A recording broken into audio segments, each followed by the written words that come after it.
welcome to my channel if you're new, or welcome back if you're not. I'm Hannah, and today we're going to be talking about how I use my, what I'm calling my tarot journal, and how it's changed throughout the year.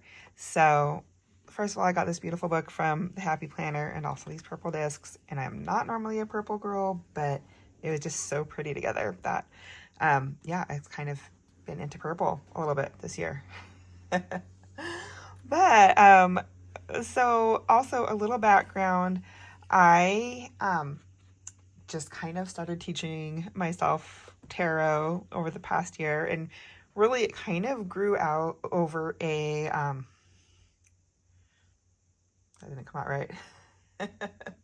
It kind of grew out of wanting to learn more about the Wheel of the Year, which is a concept my daughter introduced to me last year, just talking about kind of traditional, mainly European types of ways of viewing this different seasons and what people traditionally did during the different seasons. And the reason I was interested in it was, well, there's a lot of reasons. I like to learn. I love knowledge, and I'm especially interested in history and tradition. I grew up on a reservation here in the U.S., and I am of mixed Native American, African American, and Euro American ancestry. And so, but living on the reservation, I was exposed to a lot more of traditional indigenous beliefs. And then in college, I studied more like traditional African beliefs. And so, but I was also curious about prehistoric European beliefs, not prehistoric, but like, I guess pre-Christian would be the actual term. So I was curious about pre-Christian European beliefs because ever since I was a little girl, I had loved fairy tales, and they seemed to me to be the actual oral tradition and history of Europeans that had to kind of go under ground to survive Christianity. And so that's kind of where that original interest was. And then when my daughter told me about the Wheel of the Year, it just made so much sense. I live in a place with 4 seasons, although the winter feels like the very longest season because I'm more of a summer girl and I love warm weather. So when I heard about the Wheel of the Year from my daughter, I was like, oh, that makes so much sense to have celebrations throughout the year so that you enjoy all the different parts of the year instead of just wishing all year for the rest of the year. So when so that was what kind of got me started being interested in it. And then one day I just said, you know what? I saw some pretty tarot cards on Temu, which now I know that they kind of copy other people's stuff for cheap, so I wouldn't do it again. But those are the ones I got. They just looked cute to me. I mean, they stood out to me because they were pretty and had different animals on them, and so I like that. And then at my friend's rock shop, she had these past life cards, and I just got them also out of curiosity because I had just been starting to learn about past lives, and it was really making a lot of things in my own life make sense for me. So those ones have been actually really cool to work with.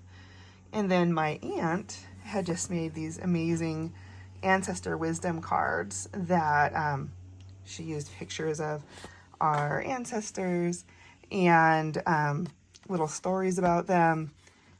And so these are kind of the cards that I've been working with. And so I've been using all 3 in this journal, and they kind of, have 3 different purposes. Like I might want to just ask my ancestors for guidance on something, or I might want to try to figure out how a past life is influencing something. And sometimes I just want the tarot card of info from what's happening, what do I need to be looking into right now. So those are kind of the different things that I've been using in here. And so to start, in January, I think I did a tarot reading. So I didn't really know what to do with like this part. I still don't have a real idea, but that's what I started with. So I remember I did a tarot reading in January, and then I didn't really, I don't think, do anything else in January. But kind of how I was doing it was, because I wasn't intending to just write in it every day, is I just covered up the dates and put what the cards were, and then wrote about them, and then kind of went through like what did it all kind of mean all together here. So February, I think I did the same thing. Maybe I didn't even do any in February. Did I do any? I didn't do any in February. So you can see it's not a weekly practice for me whatsoever. It's just kind of like when I feel like it. In March, I found a YouTube channel called The Wild and Untamed Way. And it really spoke to me like along the same lines with the Wheel of the Year, where she kind of just explains in the beginning of each month kind of what is going on with, you know, astrology, which I don't know anything about, but astrology and the moon cycle and what traditional stuff people were doing in that time of year. And so I just kind of took a bunch of notes on all of that here. So it just looks pretty messy. It was just kind of, you know, what she was talking about, and then kind of my takeaways of what I wanted to work on for the month.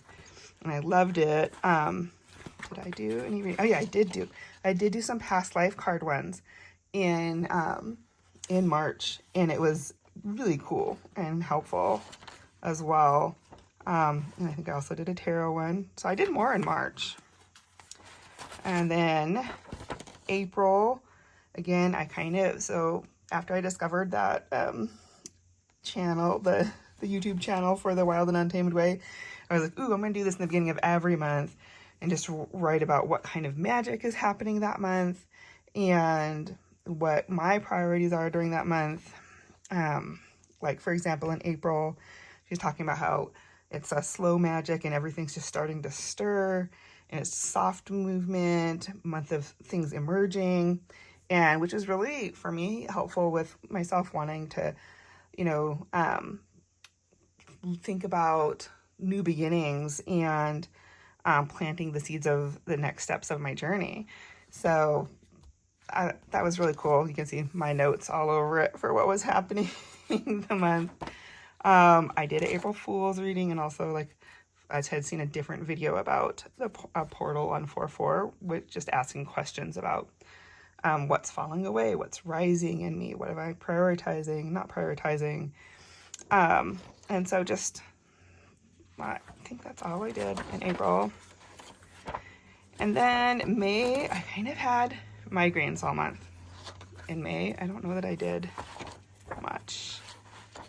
No, as we can see, I did, I think, nothing in May. So then in June, I watched the video again from Wild and Untamed Way, but I had also been starting to actually feel better, and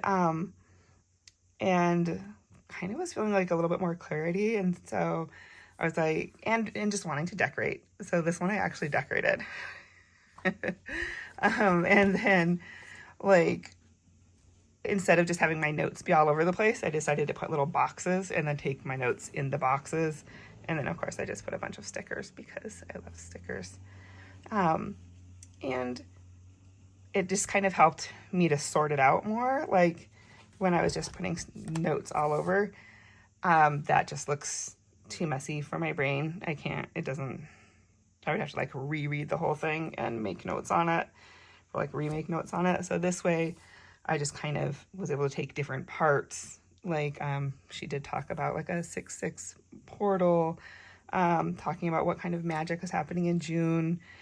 And, you know, everything from like creativity and expansion to doing some kitchen witchery or using sun water, which stones to work with in June, fire magic, ancestral rewilding, which kind of has been like my theme of this book anyways. So connecting to your roots through nature and thinking about which stories from my ancestors still live in my body, because ultimately that's what I want to do, is write down some of the stories from my ancestors.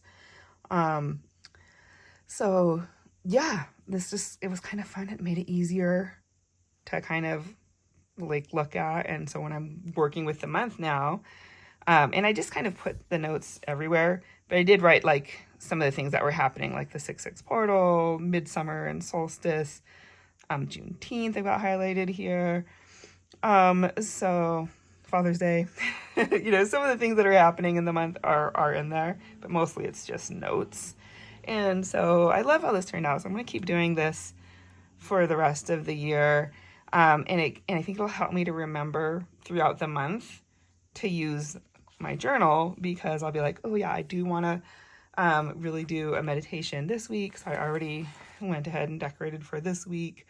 And haven't totally decided if I want to do like a tarot reading or ancestor cards or past life cards, or if I just want to do more of a meditation on the 6/6 kind of portal, and be open to like what my focus is for the month. I'm really wanting to work on softening and working through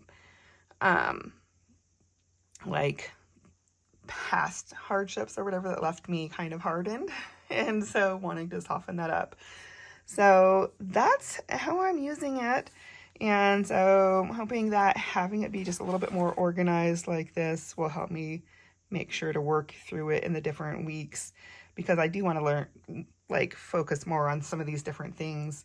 And it would be fun to say, like I said, the first week, maybe work on the 6/6 portal kind of idea, maybe pick something else like ancestral rewilding for another week, the full moon, what kind of things are happening over the full moon, the solstice, etc., and maybe some of the magic stuff. So, and I think there's, at least probably 4 or 5 weeks in June. So I think it'll help me stay more focused. So that's kind of how it's changed over the, almost 5 months, almost 6 months I've been using it. Yeah, I don't know. Do you guys do anything like this? I think it's really cool. I love learning. And so that's one of my favorite pastimes, is learning about history, culture, tradition, and how it's still relevant for us today. So that is how I'm using it. Thank you for watching. Definitely leave comments on if this is something that you do, or if you do something similar. I would love to learn more about how other people do it. But that's what I'm doing, and I'd highly recommend the Wild and Untamed Way. I'll put a link to her channel. But I love watching her videos. They're just her way of speaking is so poetic that I'm like taking notes and it sounds like poetry. So highly recommend. But thanks for watching, and I will see you guys next time. Okay, I'm back. As I was doing the whole talking about my tarot journal, I realized that probably a better name for it would be my rewilding journal, because that's what I'm doing. I'm learning more about, the wheel of the year and the different energy of the different seasons and months and dates, and also working with the different card decks, and just learning more about the natural world and how I can integrate, that history and traditional scientific knowledge with our current society. And so anyways, yeah, I'm renaming it. It's going to be my rewilding journal. So let me know if you have a rewilding journal or something similar. But again, thanks for watching, and talk to you next time.